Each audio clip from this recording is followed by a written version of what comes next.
रामनगर जिल्ह्यातील मकाली येथे लोकेश हे पत्नी चंद्रकला, मुले आणि आपल्या वडिलांसह राहत होते. ते एका राजकीय पक्षाचे कार्यकर्ते असल्याने त्यांना समाजात मान सन्मान होता. त्यांनी मकाली ग्रामपंचायतीचे माजी सदस्य म्हणून काम पाहिले होते. त्यांची आर्थिक परिस्थिती सदन असल्याने कशाची त्यांना कमतरता नव्हती. त्यांच्या लग्नाला आता जवळपास 13 वर्ष झाली आहे. त्यांचा संसार हा सुखा समाधानाचा चालू असताना हल्ली अधूनमधून पत्नी चंद्रकला सोबत त्यांचा वाद होत होता. त्याला कारणही तसेच होते. 2-3 वर्षांपासून चंद्रकलाच्या वागण्यात व राहणीमानात बदल झाला होता. ती तासनतास कुठल्या तरी माणसाबरोबर बोलत असल्याचे लोकेश यांच्या लक्षात आले होते. त्यांनी याचा जाब तिला विचारला असता ती त्यांनाच म्हणले की तुम्ही माझ्यावर उगीच संशय घेऊन मला बदनाम करता. तिने कितीही साधे सुधाचा आव आणला तरी लोकेश यांच्या मनातील संशय काही करता कमी होत नव्हता. त्यांची पक्की खात्री झालेली होती. तिचे मंड्या येथील नविले गावातील योगेश याच्या बरोबर संबंध होते. चंद्रकला ही 33 वर्षे देखणी तरुणी होती. ती विवाहित असली आणि तिला मुले असली तरी तिची जवानी कायम होती.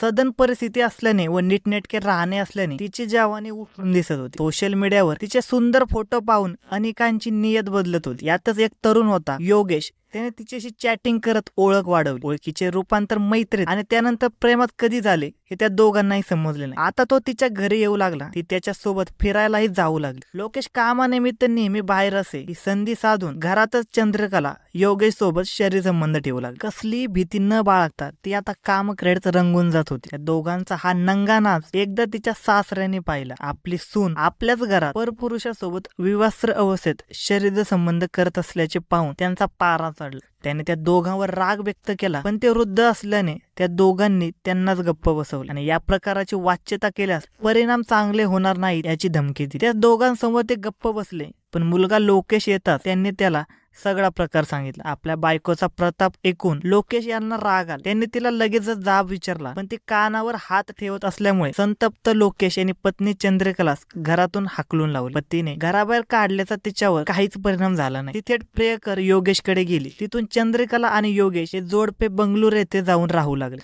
आता एकत्र राहत असल्याने त्यांना रान मोकळेच झाले होते.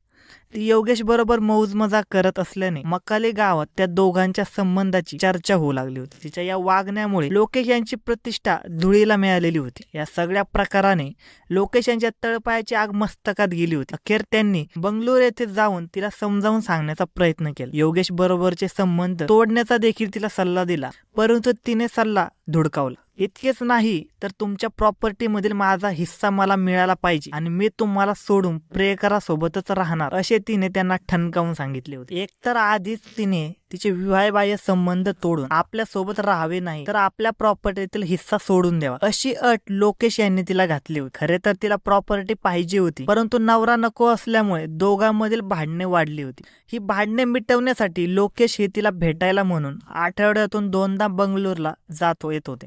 त्यातच लोकेश यांनी दोड्डबळापुराजवळ कन्नामोस हळ्ळी येथील एक जागा विकली. या जागेची रक्कम जवळपास 2 कोटी रुपये त्यांना मिळाली होती. याची माहिती चंद्रकलाला लागल्यावर तिने त्यांना मिळालेल्या रकमेवरून लोकेश यांच्या बरोबर भांडणे काढले. त्यातील काही रक्कम ती मागू लागली होती, पण लोकेश यांनी पैसे देण्यास नकार दिल्यानंतर तिने त्यांना कायदेशीर नोटीस पाठवली. या नोटीसला लोकेश यांनी उत्तरही दिले. लोकेश यांच्याकडे चंद्रकलाच्या तिच्या प्रियकरासोबत असलेल्या संबंधाचा पुरावाही होता. त्यांनी या पुराव्या आधारे नोटीशीला उत्तर देत रक्कम देण्यास नकार दिल्यामुळे तिच्या रागाचा पारा अजूनच चढला. लोकेश जिवंत आहे तोपर्यंत आपल्याला प्रॉपर्टी मिळणार नाही हे तिला कळून चुकल्यामुळे तिने प्रियकर योगेश याच्या बरोबर मिळून पती लोकेश याच्या हत्येचा कट रचला. या दोघांनी मिळून लोकेश यांना मारण्यासाठी दोघांना सुपारी दिली. एकीकडे पती पत्नीमध्ये कायदेशीर लढाई सुरू होती तर दोघेही कोर्टात तारखेला येत जात होते, तर दुसरीकडे ती प्रियकरासोबत पतीचा खून करण्यासाठी कट रचत होती. यासाठी तिचा प्रियकर योगेशने आपला मित्र शांताराजू याला बोलावून लोकेशच्या हत्येची 5 लाख रुपयाला सुपारी दिली होती. शांताराजू यांनी आपले मित्र शिवलिंग, चंदनकुमार आणि सूर्यकुमार यांना लोकेशच्या हत्येत सहभागी करून घेतले.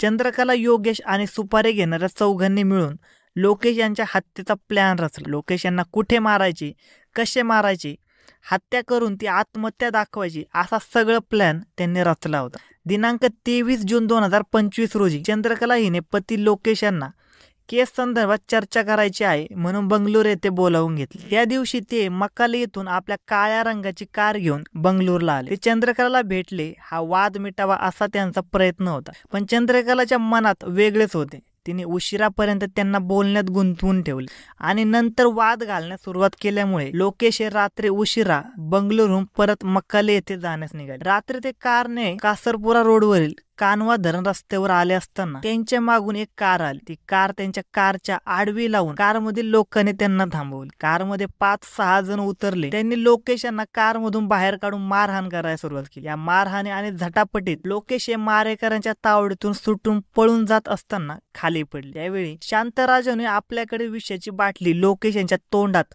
जबरदस्तीने ओतली. त्यांना जबरदस्तीने चौघांनी विष पाजले. विष पोटात गेल्याने ते तडफडू लागले होते. हा सगळा खेळ दुसऱ्या कारमध्ये बसून चंद्रकला आणि तिचा प्रियकर योगेश पाहत होते. काही क्षणातच लोकेश यांचा जागीच मृत्यू झाला. त्यांच्या मृत्यू झाल्याची खात्री करून चौघा मारेकरांनी आणि चंद्रकला योगेश यांनी पळ काढला. दुसऱ्या दिवशी सकाळी या भागातील स्थानिक नागरिकांना एका इसमाचा मृतदेह पडल्याचे दिसून आले. त्यांनी या घटनेची माहिती दोड्डी पोलिसांना दिली. माहिती मिळताच पोलीस घटनास्थळी दाखल झाले. मृतदेहा शेजारी एका विषाची बाटली पडलेली होती, परंतु त्या बाटलीचे टोपण आसपास कुठेही सापडले नाही. मयत इसमाच्या पायात एकच चप्पल असल्याने पोलिसांना शंका येत होती. सकृत दर्शन घटनास्थळावर सापडलेल्या वस्तूवरून त्या इसमाने विष पिऊन आत्महत्या केल्याचे वाटत होते, परंतु विष पिल्यानंतर त्या बाटलीचे झाकण कुठे तर त्या इसमाने टाकून दिले पाहिजे अशी शंका पोलिसांना येत होती. तसेच मयताच्या पायात एकच चप्पल कसे हाही प्रश्न उपस्थित होता. मयत इसमाची ओळख कारच्या नंबरवरून पटवली होती. ते मक्काली गावचे माजी ग्रामपंचायत सदस्य लोकेश असल्याचे समजल्यानंतर पोलिसांनी त्यांची पत्नी चंद्रकला आणि वडील मौटेगौडा यांना माहिती दिली. तेही तातडीने घटनास्थळी दाखल झाले. चंद्रकला मोठमोठ्याने रडण्याचे नाटक करू लागले. पोलिसांनी घटनास्थळी फॉरेन्सिक टीमला आणि श्वान पथकाला पाचारण केले. घटनास्थळात पंचनामा करून पोलिसांनी मृतदेह शवविच्छेदनासाठी सरकारी रुग्णालयात पाठवून देऊन या घटनेची नोंद पोलिसांनी आत्महत्या अशी केली. परंतु पोलीस या घटनेचा तपास करत असताना ही आत्महत्या नसून खून असल्याचा पोलिसांचा संशय बळावू लागला. शवविच्छेदन रिपोर्टमध्ये मयत लोकेश यांच्या छातीवर मारहाण झाल्याची तसेच त्यांना विषबाधाही झाल्याचे नमूद केले होते. पोलीस या घटनेचा तपास जवळपास महिनाभर करत होते. चंद्रकलाकडे पोलिसांनी चौकशी केली त्यावेळी ती उडवाउडीचे उत्तर देत होती. तिच्या जबाबीत विसंगती जाणवत होती.